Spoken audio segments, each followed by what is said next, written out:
Yop tout le monde, c'est Fufu.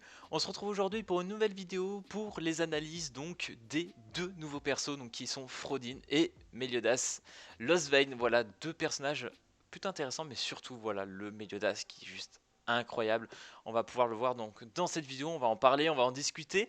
Donc là comme vous pouvez le voir, je suis sur le site donc SDLGCFR, donc voilà, je vous le mettrai comme d'habitude en description pour ceux qui se posent des questions, pour savoir toutes les stats, etc. Faut vraiment aller dessus, il y a tout qui est répertorié. Et ils ont déjà mis, comme vous pouvez le voir, donc les deux nouveaux persos. J'attendais exprès ça pour pouvoir en parler tout simplement parce que je voulais être sûr des trades et tout. Donc voilà, il y avait quand même des petites modifications par rapport à ce que j'ai vu. Donc je pense avoir plutôt bien fait. Et en plus de ça, on a les stats de base des personnages. Donc pour vite fait par les voir, ce que je viens de dire n'est pas du tout français. On va commencer par voir donc du coup la tier list de la Jap Corée. Donc comme vous pouvez le voir, donc notre Meliodas Losven est en double S. Donc ça vous laisse une petite idée sur la qualité du perso.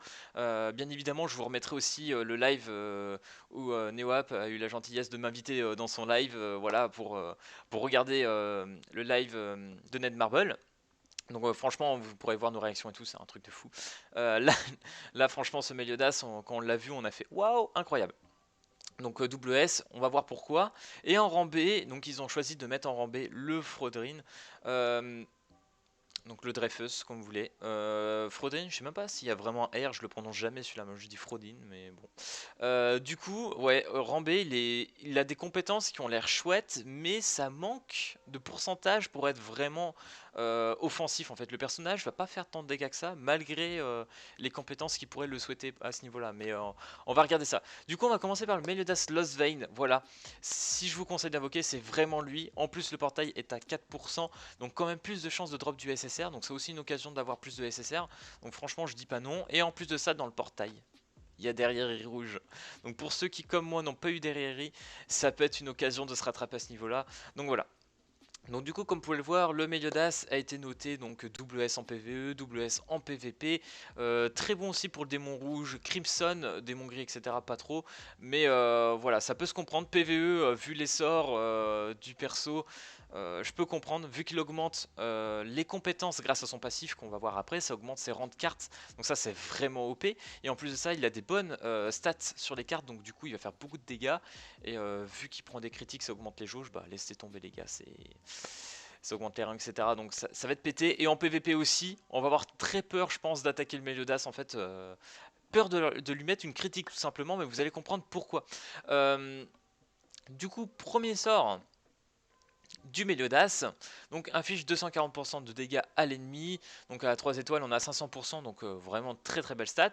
Voilà, c'est une belle norme on va dire, et augmente la jauge d'ultimate de 2, donc voilà, c'est une très belle carte. On est habitué à la voir, c'est une carte que possède par exemple le Scanner vert, il fait exactement la même chose. Il y a d'autres personnages aussi qui le font ces derniers temps. Voilà, c'est correct, c'est des très bonnes stats, enfin franchement 500% c'est bien, et l'ultimate de jauge de 2, c'est cool. Et après avec le passif vous allez voir, on va y passer après, vous allez comprendre pourquoi aussi c'est un peu cheaté, parce qu'on va pouvoir quasiment tout le temps augmenter notre jauge du temps en fait. Inflige des dégâts charge, donc en gros ça ignore la défense, égaux à 130% sur tous les ennemis. Et là cette carte pour moi je la trouve vraiment insane, parce que vous le disiez, d'habitude pour moi les stats de base pour de l'AOE ou des attaques de zone sont en rang 3, donc de 250%. Et là ce Meliodas a quand même le plaisir de nous montrer une compétence à 325% à 3. Donc c'est quand même fort. Et en plus de ça, il ignore la défense. C'est ouf, vraiment c'est ouf, c'est ouf. L'ultimate, donc inflige des dégâts divins égaux à 300% à tous les ennemis. Donc voilà, encore un ultimate AOE. Donc ça fait quand même bien plaisir. Pas mal de dégâts. Et divin, vous allez me demander c'est quoi? C'est tout simplement une augmentation de 20% pour chaque carte du Meliodas dans la main.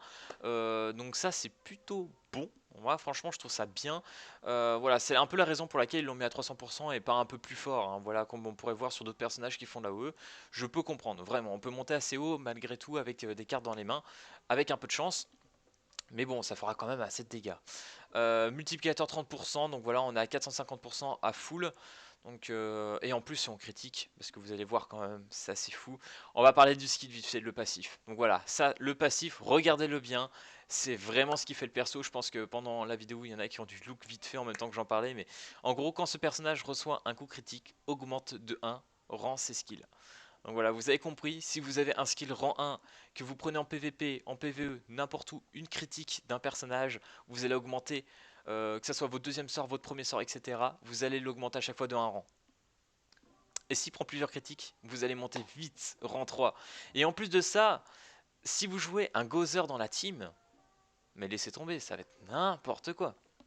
Du coup, classe de combat, on a 4460, on est vraiment pas mal.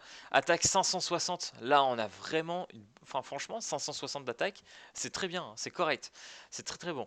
350 de défense, on aime bien, 7000 d'HP.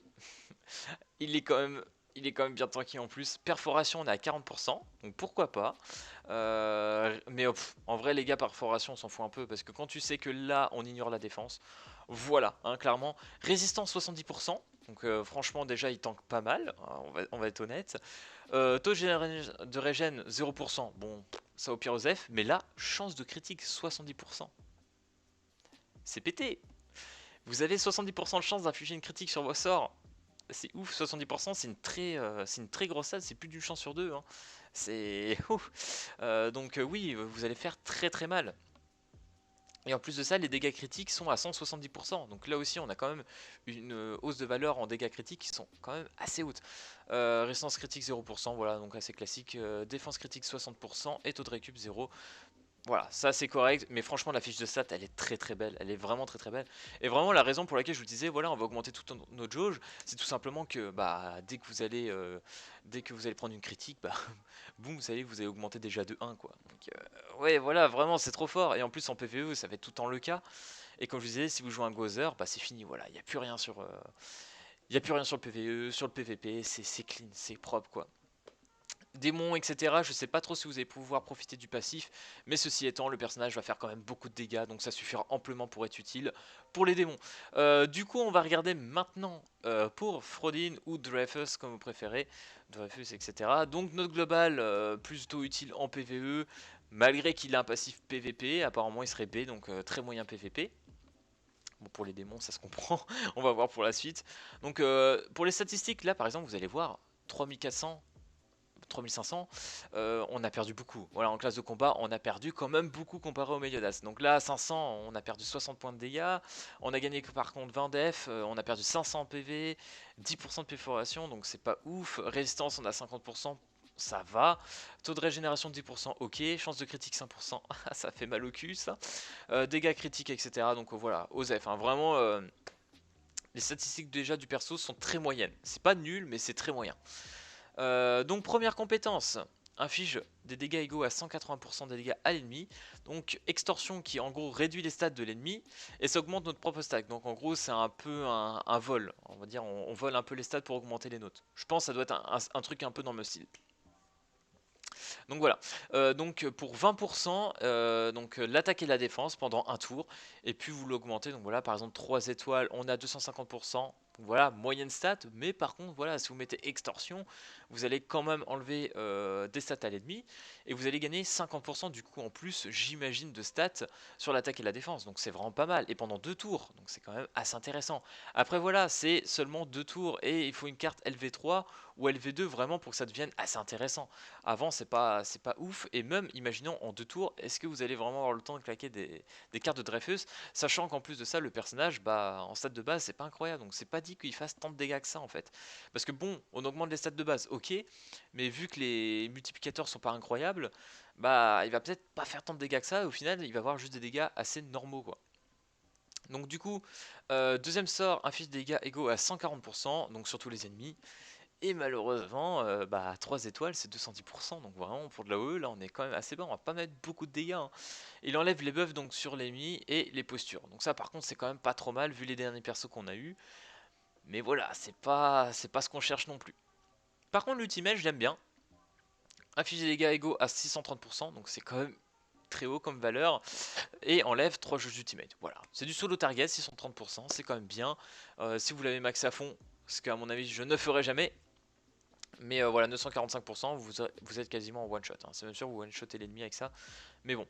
Et là où je trouvais que c'était intéressant pour le PVP, donc là le passif en PVP, si un ennemi a une CP plus basse que Frodin, donc en gros la puissance du personnage, voilà, quand vous le mettez avec stuff, etc. Donc si l'ennemi est plus bas, ce qui m'étonnerait, étant donné que bah, déjà en CP il est quand même vachement bas, on voit qu'on perd quasiment, je sais pas combien, je sais plus combien on était avec le Lost Vein, mais on a perdu quand même beaucoup, des centaines de points de classe de combat. Donc vraiment ça pique le cul quoi. Donc pendant 2 tours, donc si l'ennemi a une jauge donc de CP plus basse que vous, il ne pourra pas augmenter sa jauge d'ultimate pendant 2 tours, donc ça c'est intéressant, et il est activable uniquement quand Frodin est sur le terrain. Alors la question que je me posais c'est, donc sur un ennemi, est-ce que ça compte sur tous les ennemis? Si imaginons tous les ennemis auraient une CP plus basse que vous, est-ce que ça marcherait? Ça veut dire que les ennemis ne pourraient pas augmenter leur jauge donc pendant 2 tours. En vrai c'est intéressant, ça fait chier, mais est-ce que c'est fort pour autant? Je ne sais pas, vraiment. Donc faut voir, faut tester, je pense, il faut se donner un avis. Cependant, le personnage est quand même gratuit, voilà, vous pouvez l'avoir avec en complétant un certain nombre de missions. Donc voilà, c'est toujours ça de prix, hein, vraiment, ça fait toujours un perso pour la collection. On ne dit pas non, à mon avis, il va être quand même jouable. Personnellement, je pense pas le monter, hein, vu le perso, je préfère encore avoir le Arthur Free quoi qu'on a eu. Le Arthur est 10 fois plus intéressant pour moi. Donc vraiment, je monterai pas ce Dreyfus, mais bon, à vous de voir, vous pourrez le tester et tout, je pense que ça peut être sympa à jouer pour certaines conditions. Mais vraiment, ce qu'on va chercher dans ce portail, c'est le Meliodas The Lost Vein qui est juste incroyable. Vraiment, je pense que c'est son passif qui le rend assez exceptionnel. Mais même sans parler du passif, déjà, si vous parlez du deuxième sort, je crois que c'est le seul actuellement qui a un AOE pareil, vraiment, c'est vraiment fort. Et en plus, avec ses stats de base, c'est un monstre. Donc voilà, je pense avoir fait le petit tour pour parler de ces deux nouveaux personnages. Bien évidemment, je sais plus si j'ai dit, mais en gros SLGCFR, voilà, je vous le mettrai bien évidemment en description le site. Et si cette vidéo t'a plu, n'hésite pas comme d'habitude à lâcher le petit like et à t'abonner. Et puis moi je te dis à plus à la prochaine vidéo. Allez, peace tout le monde.